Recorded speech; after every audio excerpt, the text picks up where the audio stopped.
Good morning. I'm Anna Marie, and it's time again for Focus. Today, we're going to talk about suicide prevention, and we're going to talk about who it affects, give you some information about what to look for and how to get help. Let's welcome Dr. Megan Cusson-Lark. She's the Executive Director of School Counseling in Metro. Well, thank you very much. We appreciate you having us today. We got a lot to cover, don't we? Yes, ma'am. Okay, so normally we hear a little bit more about suicide prevention in the month of September because September is National Suicide Prevention Awareness Month. Mm-hmm. And so although we hear a lot during this time, it is a very serious topic that we should be talking about on a regular basis because it impacts us daily. Yeah. Tell us how big a problem this is. It has impacted over 1,000 lives per year. What do you mean impacted? It's the second leading cause of death for children and young adults ages 10 to 24 in the state of Tennessee. So over 100 students and young adults per year are dying by suicide. Ages 10 to 24? Yes, ma'am. Second leading cause of death? Correct. Behind what? Do you know? Behind car accidents. Okay. So car crashes, number one, and then suicide, the second leading cause of death for young people. Yes, ma'am. It crosses all races, genders, ethnic groups, so anyone can be impacted by it, and we're seeing that on a daily basis. Are there things that we can look out for to see if our loved one is at risk of suicide? Yes, there's a lot of warning signs that we need to be aware of. Most of the time, suicide can be prevented, and 4 out of 5 people who attempt suicide usually give warning signs. We just have to be aware of what they are. So a lot of times, people who are thinking about suicide will talk about it. They'll make statements about feeling hopeless or helpless or worthless. A lot of times, also, there's a deep depression. 80% of people who attempt suicide usually are depressed or have been diagnosed as having clinical depression. There's a preoccupation with death, a loss of interest in things that people care about, and that also there may be calling or visiting loved ones or giving away items that they usually would normally care about. They're giving them away. And so those are some signs that we can be aware of. We're talking about suicide prevention. And so number one, you said 80% of people who attempt suicide are depressed or have been diagnosed with clinical depression. Or some type of mental illness, correct. Okay, so that's a pretty big indicating factor right there. It is. So yes. Already you might know that your loved one could be at risk. Yes. And then you start kind of looking for the other signs. Looking for the other signs. And there can be triggers or other risk factors that ultimately give that final hopelessness for the person.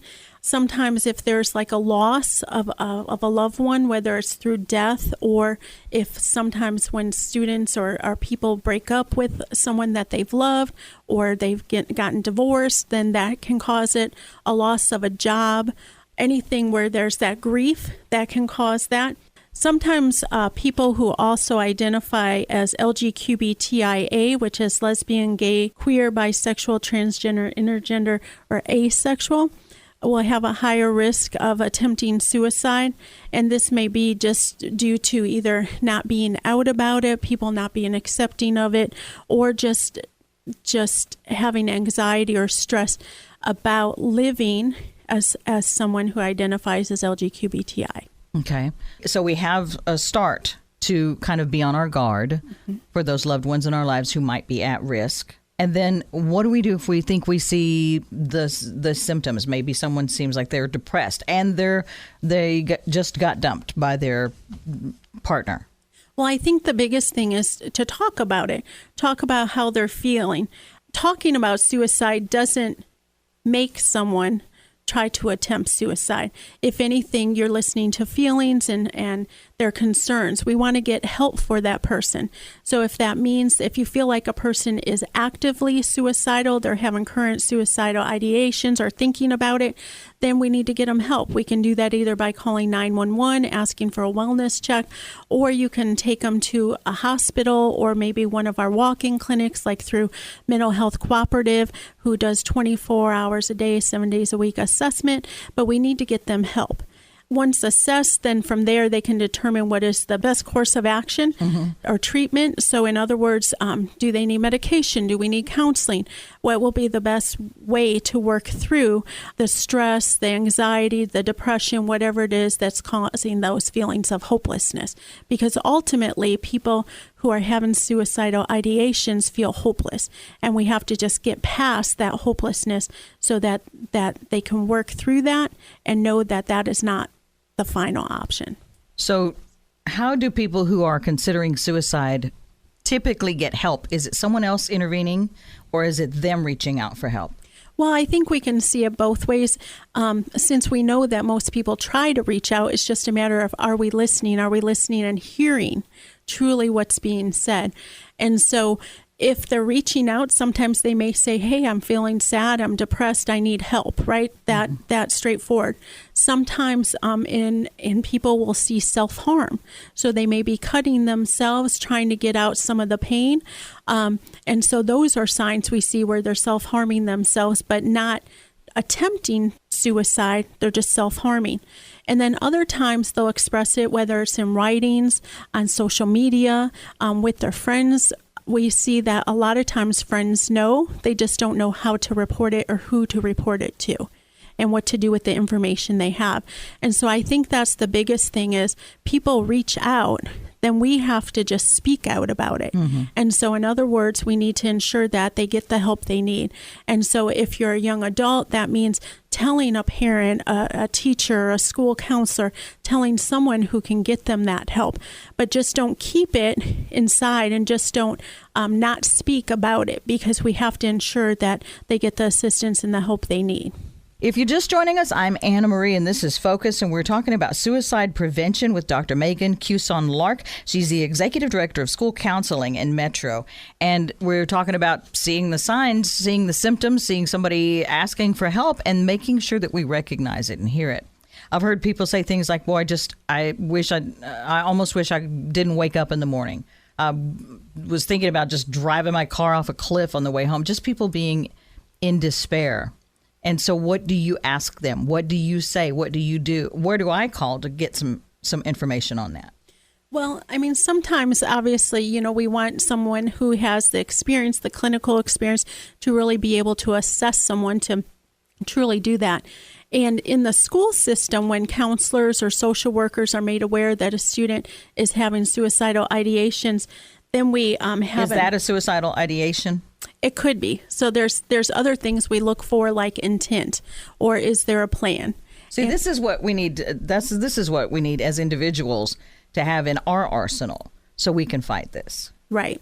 And so I think the biggest thing is, so someone sometimes make comments. A lot of times in younger people, or not just younger kids, but anyone may just make a comment. Oh, I wish I were dead. Right.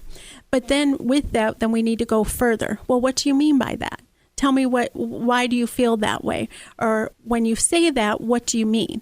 And then if there's a plan to it, like an actual plan of how it's going to be carried out, that's when you need to worry, because that means it's been thought out and that the intent is there and it could be actionable and put in place, right? And so... a plan being like what? A plan of, I'm going to go and shoot myself, or, sometimes people have actual plans of how they want to die. And so when we hear that, then that should be like a big alarm going off in our head, and we need to get them immediate assistance. In the schools, we use a screener where we assess students. It's called the Columbia Suicide Severity Rating Scale, and that's one that's used pretty much across the nation by a lot of the clinics or mobile crisis teams to really just kind of rate and see where people are in their thought process. But with that, what you also have to remember is that self-reporting. So I can tell you what I want you to know. So even when you're asking questions, people may not always tell you what you need to know to truly get them the help they need. They're going to tell you what they want you to know. That's why I was asking what can we do on our end of things, because I'm thinking if they go, well, I just wish I were dead, then they're not going to go immediately to the hospital. They're not going to go, well, let's just go to the walk-in mental health assessment clinic. Right. So we need some intermediate tools, it seems like. So, and I think the questioning, looking for those signs, like have they given away items? Have they talked a lot about death? Have you seen a big change in them? Are they not able to sleep? Are they having kind of manic, depressive type of episodes where they're real happy and then they go to the extreme of really sad? Has their eating changed? I mean, you have to look at the big picture knowing them. And those are just some general symptoms, but no one person shows the same symptoms. So you can't say if they don't have these, it doesn't mean that they're not considering suicide. Yeah. Because people show you what they want you to see. Yes. There's a lot of people who have mental illnesses that you would never know because they never show them to you when you're around them. They struggle or they hide them because of the fact that mental illness, talking about suicide and suicidal ideations has become so taboo and stigmatized. And I think that's the biggest thing why I'm thankful that you have us here today, because we have to end the stigma. We have to talk about it. We need people to be aware because it's killing hundreds and thousands of people a year, and it's preventable if we just listen and we reach out. I wonder why it hasn't become more acceptable. I mean, we've had such a change and such progress in so many ways of accepting people as they are, where they are in their lives. But with mental health and with depression, with suicidal thoughts, have we made progress? I think we've made some progress, but not as much as we need. I think mental illness and mental health, people are becoming more aware of it. But I think because you can't see it like you can a lot of illnesses and diseases, people don't realize and understand.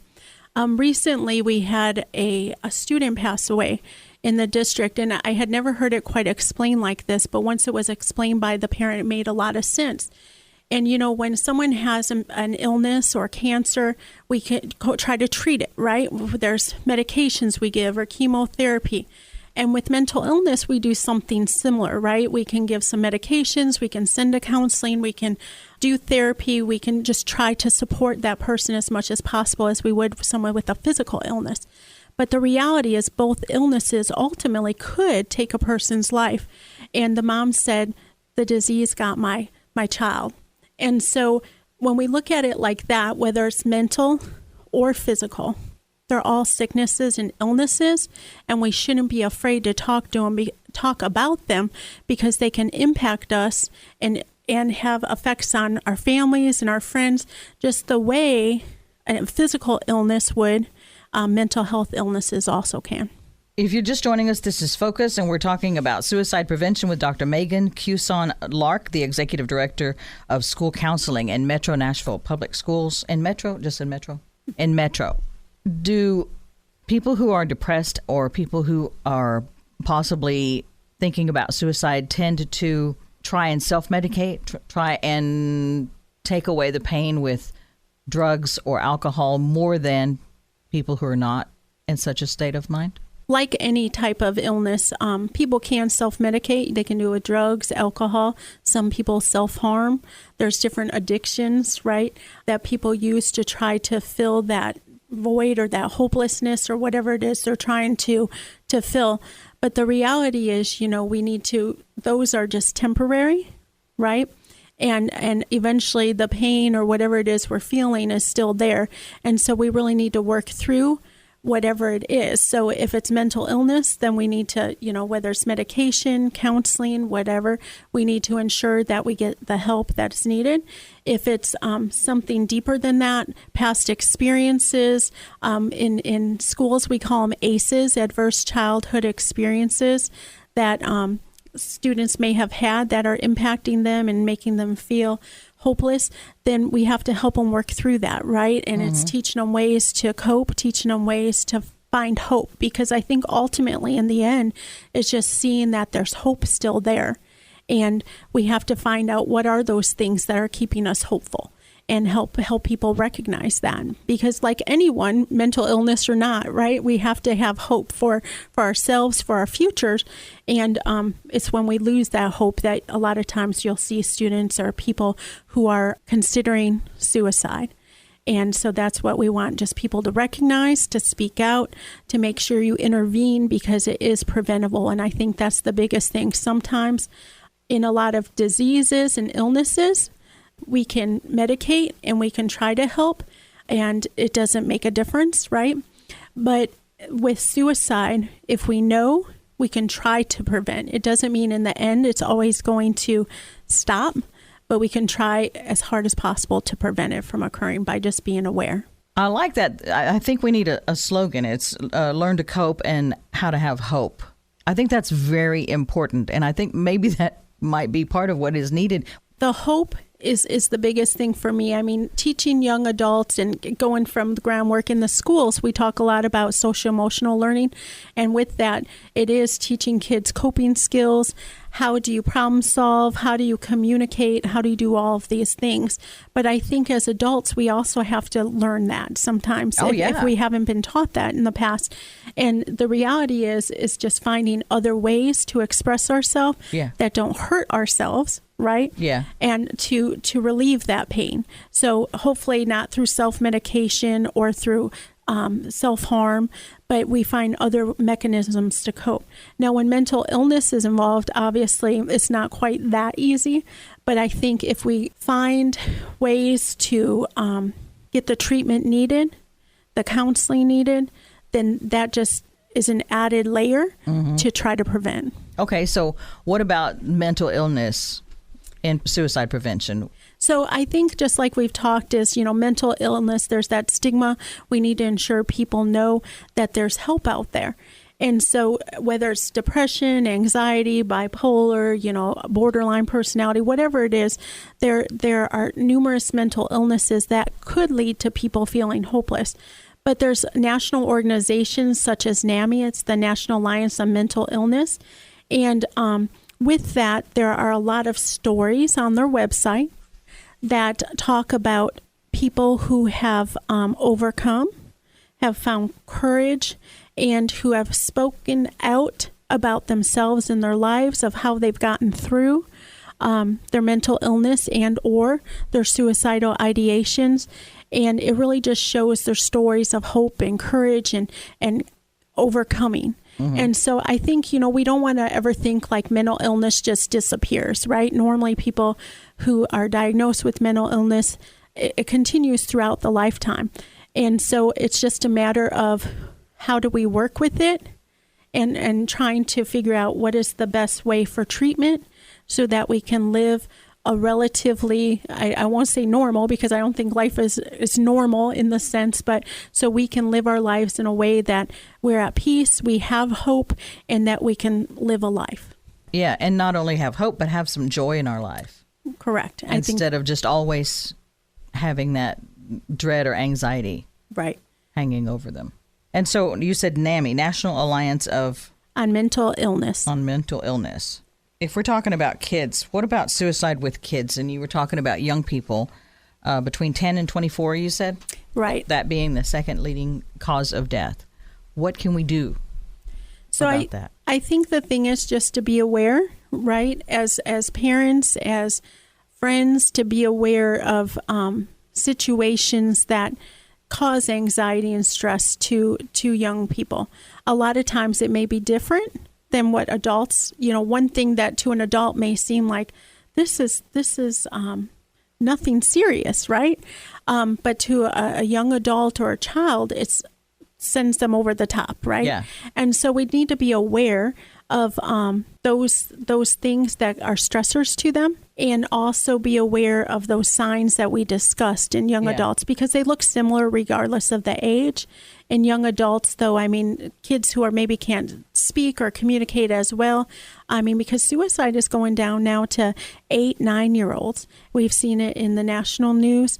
And so the more we're aware of it, we talk about it with our kids, not so much suicide, but talk about how do we problem solve? How do we communicate when something's wrong or when we're feeling sad? How do we cope, right, with different situations and work with them through that? Because I think the more as parents and as friends and colleagues we can work with people through their experiences, their negative experiences and or positive experiences, I think that just helps them to know how to cope and to learn those skills. And it'll help them for the rest of their lives. Correct. What about bullying and its effect on suicide? I think nationally, I don't have those exact percentages here. And bullying, in some cases in the news, we seem to see it a lot, that it was bullying. But when you look at the overall numbers, it's a very small percentage of people are bullied and then attempt suicide. And so, but it does happen. It is one of maybe the stressors that can cause it, in addition to all the other numerous ones we discussed. Does a stressor for a kid, would that tend to be something that makes them feel isolated or singled out or alone? It could be, or it could be where they feel that great loss. And sometimes also we have young adults who maybe have had some type of trauma occur recently or previously, and then it's just been triggered. So whether it was child abuse or sexual abuse or some type of domestic violence. So all of those things together can be stressors for children. It's just you never know what that one thing will be to get them to the point where they're feeling that hopelessness. We have more families now than ever that are affected by drug abuse. Do we have any numbers or any information on how, when parents are addicted to drugs, does it affect the child's mental health? Drugs, alcohol. So in the schools, we call them adverse childhood experiences. And so there are different things such as sexual abuse, physical abuse, domestic violence, parent was an alcoholic or grew up in an alcoholic family or a family where there was drug abuse.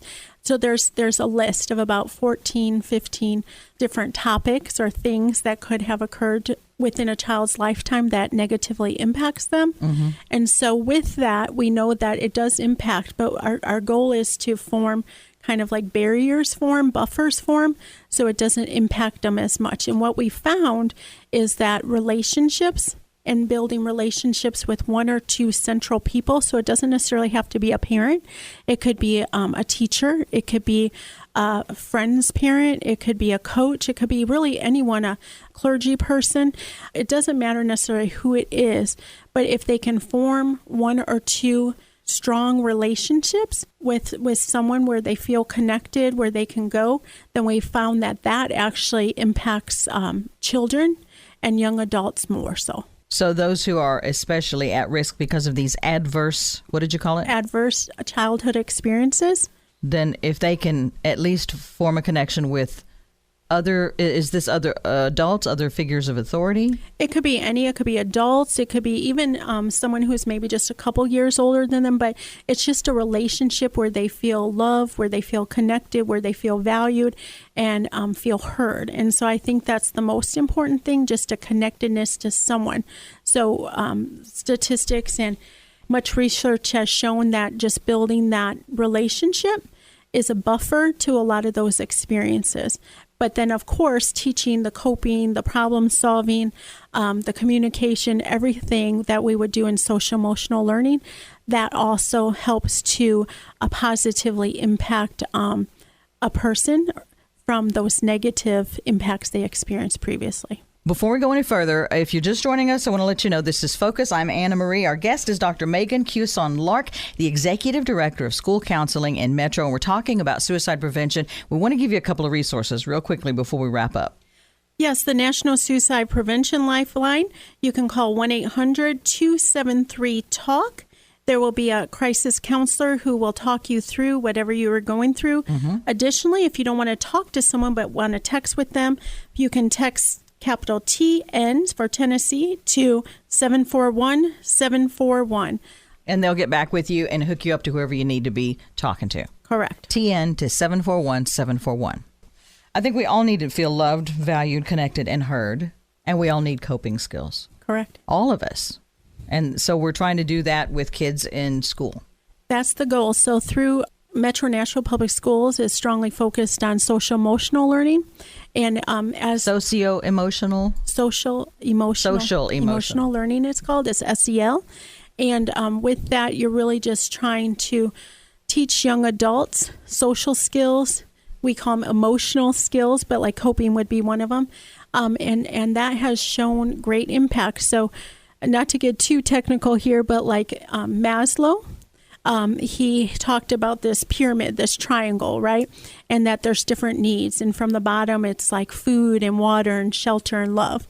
And as you work up the triangle, your achievements in the middle, which would be like your academics and your learning. But that social emotional component is at the bottom. And research has shown as kids get that bottom part, then all the rest comes along. So the academic, but if you don't have that bottom part, you can never fully actualize the top. Because it's like the foundation. It is. And so it's the foundation to everything. And so the goal will be in the schools to teach young adults those social emotional skills, right, through learning. And hopefully that will help them as they grow into adulthood to have those skills and be able to cope and communicate and collaborate and just be adults that have joy and hope and a future. Joy and hope and a future. Thank you for joining us. Make sure you join us next week. I'm Anna Marie, and that's Focus.